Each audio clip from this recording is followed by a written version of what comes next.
Selamat pagi. Kami dari kelompok 4 akan mempresentasikan video kami yang bertemakan Bhinneka Tunggal Ika. Sebelum kami mempresentasikan video kami akan memperkenalkan diri kami satu persatu. Hai, nama aku Amalia Juwang Sbawati dengan NIM 11522000267. Halo semua, perkenalkan nama aku Rosa Indah Sayani dengan NIM 11522000282. Hai semuanya, nama saya Anggi Fuskila Dayani dengan NIM 11522000288.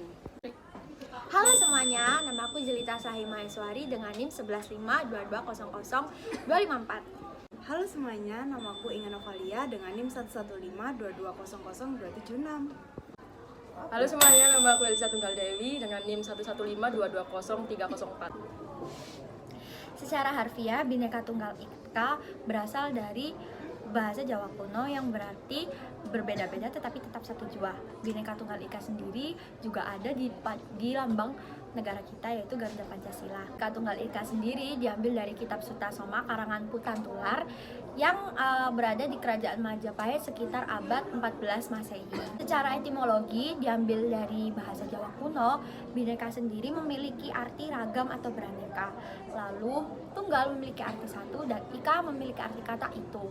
Jadi kesimpulannya Bhinneka Tunggal Ika itu berbeda-beda tetapi tetap satu, yang berarti bahwa Indonesia memiliki keragaman yang sangat banyak, mulai dari Sabang sampai Merauke, tapi kita semua tetap satu dalam Indonesia. Nah, dengan adanya Bhinneka Tunggal Ika itu sendiri, Indonesia mengakui bahwa negara kita memiliki keberagaman ras, budaya, golongan, dan agama. Dengan adanya Bhinneka Tunggal Ika itu sendiri, tandanya Indonesia mengakui realitas kalau misalnya kita ini beraneka ragam, mulai dari ras, suku, agama, dan budaya. Untuk itu kita sebagai generasi muda harus selalu menjunjung persatuan dan kesatuan di negara kita ini. Halo semuanya, saya akan menjelaskan secara singkat Bhinneka Tunggal Ika. Bhinneka Tunggal Ika adalah semboyan yang menunjukkan semangat toleransi keagamaan, khususnya untuk agama Hindu dan agama Buddha. Muhammad Hatta menuliskan bahwa setelah merdeka, semboyan ini dicantumkan bersama lambang yang dibuat oleh Sultan Abdul Hamid, lalu diresmikan oleh Kabinet RIS pada tanggal 11 Februari 1950 sebagai semboyan lambang negara. Melalui semboyan ini, Indonesia kemudian menjadi Negara Kesatuan Republik Indonesia atau NKRI. Bhinneka Tunggal Ika pertama kali diteliti oleh Rolf Haken, kemudian diteliti kembali oleh Muhammad Yamin, lalu dituliskan pada buku yang ia ciptakan yang berjudul 6000 Tahun Sang Merah Putih pada tahun 1954. Semboyan sejarah Bhinneka Tunggal Ika melalui proses evolusi dan kristalisasi mulai sebelum kemerdekaan. Pergerakan Nasional 1928 sampai berdirinya Negara Republik Indonesia pada tahun 1945. Setelah ditetapkan sebagai semboyan bangsa Indonesia, Bhinneka Tunggal Ika menjadi pernyataan bangsa Indonesia yang mengakui realitas sebagai negara majemuk yang menjunjung tinggi persatuan. Oke, sekarang aku akan menjelaskan berikut prinsip Bhinneka Tunggal Ika. Yang pertama yaitu common denominator. Yang kita tahu di Indonesia terdapat banyak banget kayak agama-agama. Nah, di Bhinneka Tunggal ini banyak perbedaan dalam hal keagamaan. Kata lain, menemukan persamaan dalam perbedaan sehingga semua rakyat Indonesia dapat hidup rukun dan berdampingan. Nah, selain dari aspek keagamaan, demikian juga dengan berbagai aspek yang lain, yaitu seperti kayak adat istiadat, kebudayaan di Indonesia gitu kan. Pasti kan di daerah-daerah lainnya pasti kan kayak berbeda gitu. Nah, segala perbedaan yang ada di Indonesia itu harus tetap bersatu dalam Negara Kesatuan Republik Indonesia. Nah, yang kedua itu tidak sekretarian dan inklusif. Lah, maksudnya apa sih? Lah, dalam kehidupan berbangsa dan bernegara, setiap rakyat Indonesia tidak dibenarkan untuk menganggap bahwa diri atau kelompoknya sebagai paling benar dibanding orang lain atau kelompok yang lain. Nah, yang ketiga ini adalah tidak formalitas. Maksudnya apa sih tidak formalitas? Bhinneka Tunggal Ika ini sifatnya universal dan menyeluruh. Hal ini dilandasi oleh adanya rasa cinta, mencintai, rasa hormat dan menghormati, saling percaya, mempercayai, dan saling rukun antar sesama. Nah, next yaitu keempat, yaitu bersifat konvergen. Maksudnya, segala keanekaragaman di Indonesia bukan untuk dibesar-besarkan, tapi harus dicari di titik temu yang dapat membuat segala kepentingan bertemu di tengah. Yaitu yang kelima, yaitu prinsip pluralistik dan multikultural. Nah, yang kelima ini prinsip pluralistik dan multikultural. Bhinneka Tunggal Ika mengandung nilai antara lain toleransi, inklusif, damai, dan kebersamaannya, serta setara.